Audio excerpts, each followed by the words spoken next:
요즘 세상의 일상에 함몰되지 않고 주위 분위기에 휩쓸리지 않고 자기 자신을 바라보며 사는 이들이 몇이나 될런지요. 자기 응시의 시간을 놓치며 살아가는 대부분의 사람들은 확실한 삶의 목표와 중심이 없기 때문에 주위에서 하는 대로 따라하기 바쁩니다. 금반지 낀 사람 보면 그게 좋아 보이고 다이아몬드 반지 낀 사람 보면 그게 부럽고 좋은 집안으로 시집 가는 걸 보면 더 부럽고 예쁜 여자하고 살면 그 또한 부럽고 전부 다 비교해서 살기 때문에 자기 주체가 없습니다. 모두 남들처럼 살아야 되는 줄 알고 그렇게 안 되면 불안해합니다. 재미있는 예를 하나 들어볼까요?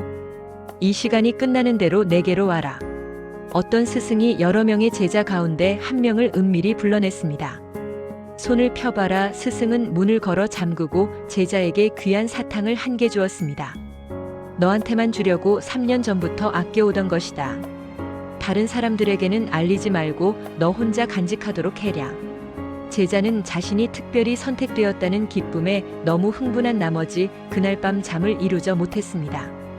그런데 다음날 스승은 사탕을 한 광주리 갖고 와서 제자들 모두에게 2개씩 나누어 주었습니다. 몽땅 나누어 준 겁니다. 감사함을 느끼는 정도가 어떻게 다를까요? 어떤 기쁨이 더 클까요? 대부분의 사람들에게는 첫 번째 사탕 하나가 더 크게 느껴집니다. 사람의 마음이 그렇게 얄팍한 겁니다. 나만 준다면 신이 나는 거지요. 똑같은 사탕인데도 남이 있으면 기분이 별로 안 나고 자기한테만 준다면 그렇게 좋아하는 겁니다. 그러나 누구에게나 불어오는 바람, 모든 이의 얼굴을 다 비추는 태양의 고마움을 느낄 줄 모릅니다. 인간의 그러한 의식이 바뀌지 않으면 아무리 정치를 잘하고 사회복지 수준이 높아져도 소용이 없습니다. 인간이 가지고 있는 잘못된 기준, 그 뿌리 깊은 이기심에서 자유로워지지 않으면 안 됩니다. 수행을 통해서 혹은 신앙생활을 통해서 마음 공부를 한다는 사람은 많은데 왜 우리 시대는 희망과 이상이 부재하는 시대라고 불리는 걸까요? 그것은 사람들이 자기의 이기심을 포기하려고 하지 않기 때문입니다. 이기심이 사그러진 자리에 세상과 사람에 대한 사랑이 넘쳐야 되는데 그렇지 못한 것입니다. 대사 1번 이면 득도라는 말이 있습니다. 그런데 무엇이 죽어야 하는가? 바로 이기심입니다.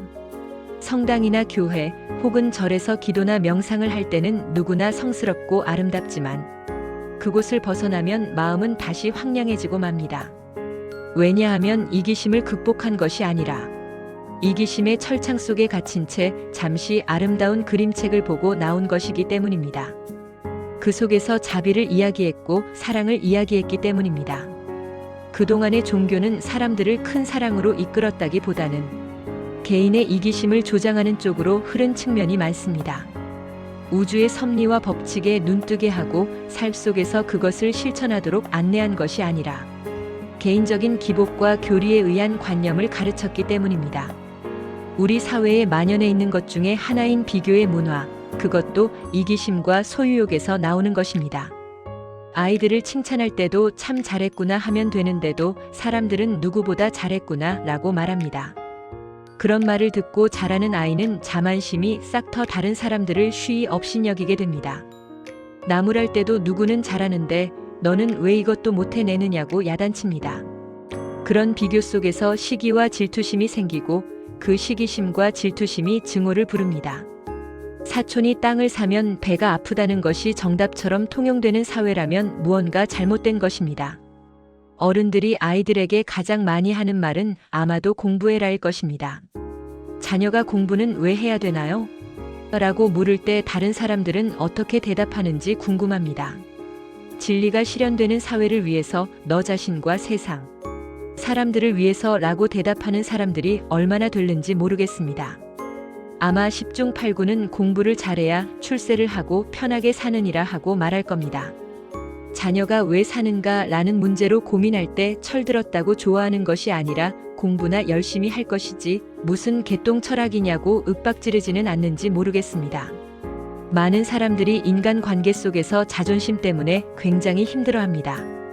자존심으로 자기를 자꾸 보호하려고 하니까 다른 사람과 타협이 잘 안 됩니다. 자존심을 내세우다 보면 평화나 사랑은 그만큼 멀어지고 인간관계가 불편해집니다.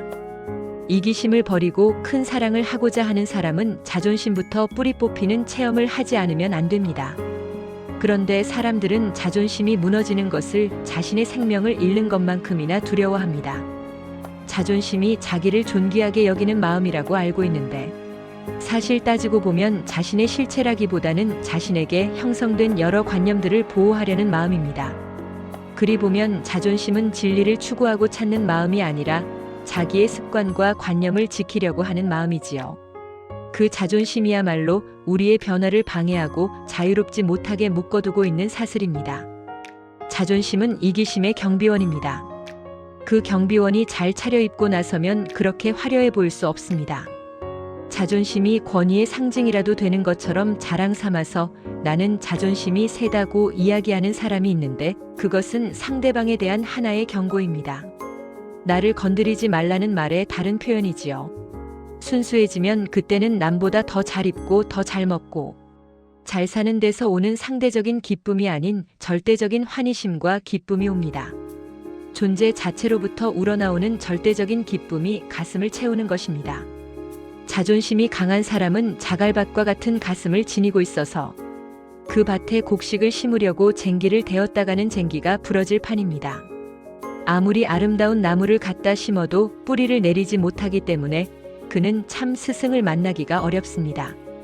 시민성 질환, 특히 불안과 초조는 대부분 이기심과 질투심, 그리고 자존심에서 나옵니다. 너무나 많은 사람들이 이기심과 질투심의 노예가 되어 있으면서도 그 늪에서 벗어나지 못하고 있습니다. 성공이라는 고지를 향해 가도록 다그치는 힘이 이기심, 질투심에서 나온다고 착각하기 때문이지요. 배는 물 위에 떠 있지만 물과 분리되어 있습니다. 만일 배가 물로 가득 찬다면 결국 밑바닥으로 가라앉고 말 것입니다. 우리들 세상살이도 이와 마찬가지입니다. 온갖 감정과 욕망들로 마음을 가득 채운다면 우리는 물이 가득 찬 배처럼 침몰하고 말 것입니다. 진리를 구하는 사람은 욕망의 바다 위에 떠 있으되 그것에 집착을 가져서는 안 됩니다. 욕망 자체를 없애려 하는 것은 마치 파도가 치지 않는 바다를 찾는 것처럼 무모합니다. 그것은 끊는다고 끊어지는 것이 아닙니다. 욕망이 없으면 생명 현상도 없습니다. 욕망은 파도와 같아서 잘 타고 가기만 하면 되는 것입니다. 여기서 또다시 중요해지는 것이 삶의 목표입니다. 때로는 험난한 그 여정을 비춰줄 등계가 필요한 것이지요. 냇물은 막아도 강물을 낳고 강물은 막아도 결국 바다로 가게 되어 있습니다. 세상의 이치도 그와 같아서 아무리 막으려 해도 왔던 것은 결국 원래대로 돌아갑니다. 마치 4월의 훈풍에 보릿꽃이 피는 것을 막을 수 없는 이치와 같습니다. 그러나 사람들은 그 이치를 보지 못하고 오로지 짧은 계산 속으로 이 세상을 살아가려 합니다. 냇가에서 노는 사람에게는 그 사람만이 읊을 수 있는 시가 있습니다. 강에서 노는 사람에게는 강바람을 노래할 수 있는 감각이 있습니다. 시냇물의 시나 강바람의 노래도 나름의 운치가 있지만 우리는 언젠가 바다로 흘러들어가게 되어 있습니다. 이기적이고 작은 나에서 벗어나 큰 나로 돌아가야 되는 것입니다. 바다에서는 바다의 시를 읊어야 합니다. 새벽은 새벽에 눈뜬 자만이 볼 수 있다 중에서